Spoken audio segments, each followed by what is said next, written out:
What's going on, everybody? It's your boy Payne. Welcome back to another Final Fantasy VII Evercrisis video. Alright guys, going back into the event, I normally do this EX2 fight. I ignore EX1 completely, but there's been a lot of people asking me to do the EX1.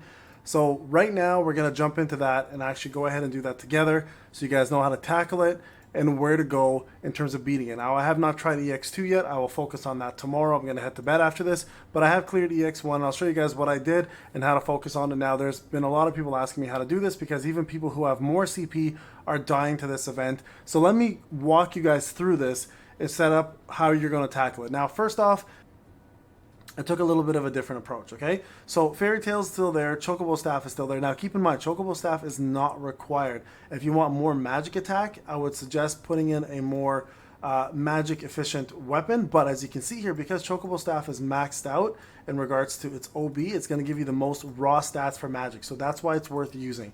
Fairy Tail's there, of course. Her healing garb can be switched to the Chocobo one if you want, but it's really not necessary either way. HP, heal, it's all going to be the same at the end of the day.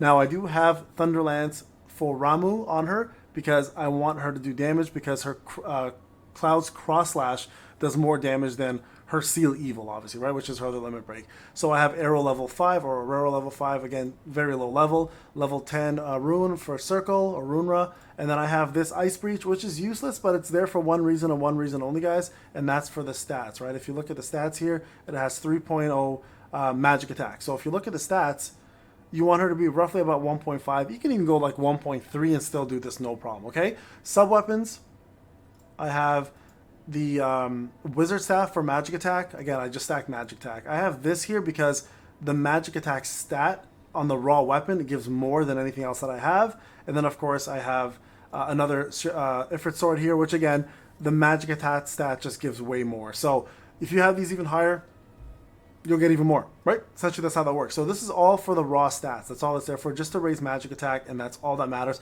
The bonus is, of course, you get the HP with it as well. All right, moving over to Sephiroth.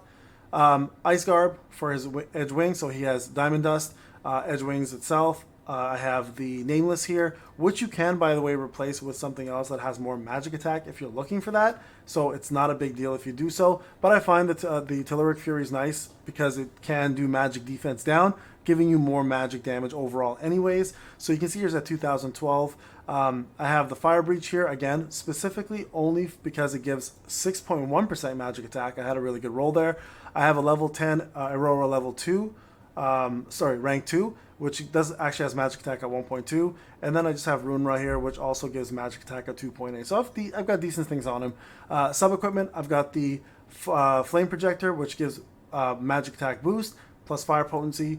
I've got the 2 event, the Umbrella here, which again, raw stats, 360 raw stats, right? For magic attack, and then his Torn Wings, which also gives 386, and boost attack, which is fairly important. So that's why he's got his setup going the way he does. And then lastly, I've got a level 54 Cloud here. Murasame, Cross Slash. Again, I don't have a garb for him at all, so he's just wearing his regular outfit. Still regret not getting that garb by 1 stamp. I've got the Buster Sword for HP purposes and attack. Really no need for it. You can replace this with anything else that has better physical attack, by the way. So feel free to do that if you want. And then I have Aurora Blow with physical attack 0.6, so really low. I've got Water Blow specifically for the 3.0 physical attack, and I've got Lightning Breach specifically for the 3.2 attack. Again, for sub-weapons, I've got Bald Eagle for physical attack, right there, and of course our ability P attack. I've got the Lefko Kipseli, which is the Barret weapon for the boost attack and the raw stats, and then I've got the 1,000 waves for the raw stats. Really, boost HP is not big here. So in terms of the setup, guys, that's it right there. Fairly straightforward, 135k. Again, I'll be trying out the brand new one tomorrow. So if I do beat it, I'll put a guide out, and I'm sure I'll figure out a way to do so. I know it's a pure DPS check, so that's the main thing to know. So if you can't beat it, it's probably because you're lacking DPS. So you're going to have to play around with your setup, guys, and put more focus on your DPS than healing or HP. One thing to note about the boss is he is completely resistant, or it is completely resistant to fire. Okay, so last time it was ice, this time it's fire. So don't bring Hellfire to this fight. It's pretty much useless.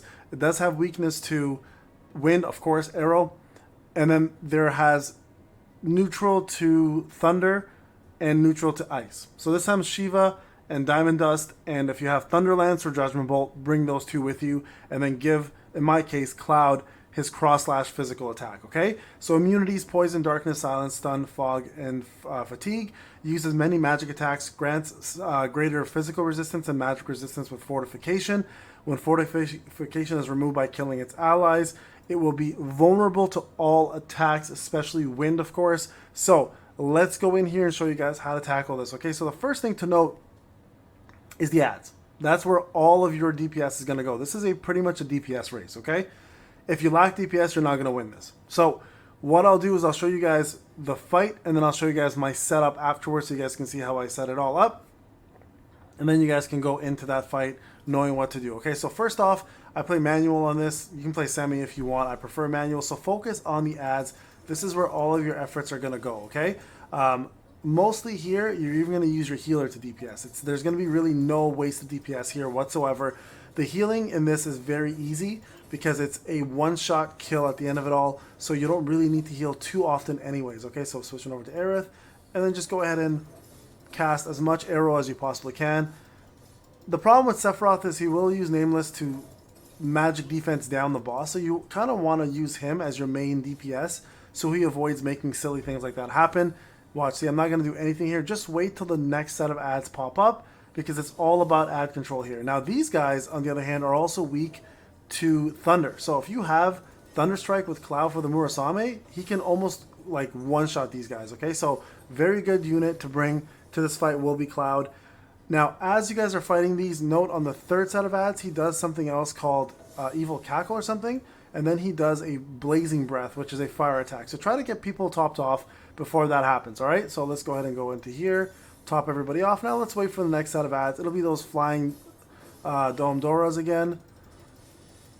Again, focus on killing these guys with arrows. Don't worry about the boss. You're really not going to do any damage. That's why it has Fortification. You see the blue shield icons, one for magic and one for physical attack. Save your limit breaks, okay, guys? Do not use your limits here. Just, again, focus on getting yourself these guys out of the way. And right now, you'll see once this happens, you're going to go back to Aerith, and you're going to heal, okay? So there's Evil Cackle right there. You're going to see Blazing Breath pop up. You can survive this no problem, by the way. It's just a matter of healing through it, letting it do its thing here. And you guys can see everybody's got their limit breaks. Do not use it here, okay? These guys, just kill them normally. Don't worry about the ads too much in terms of the DPS race here. It's all about killing the ads, okay? So don't use your limits. Save your limits for the boss. And you'll see exactly when very soon. Okay, we're going to go ahead and heal. Again, healing at this point is irrelevant now, so kill the ads first.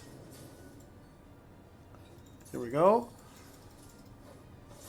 One more hit of that, and that should end that. And then from there, what's going to happen is this Fortification is going to be removed, and that's where all hell breaks loose, and you want to go full-on DPS right here. Now, with Sephiroth, it's important if you do have the ability to do Telluric Fury twice.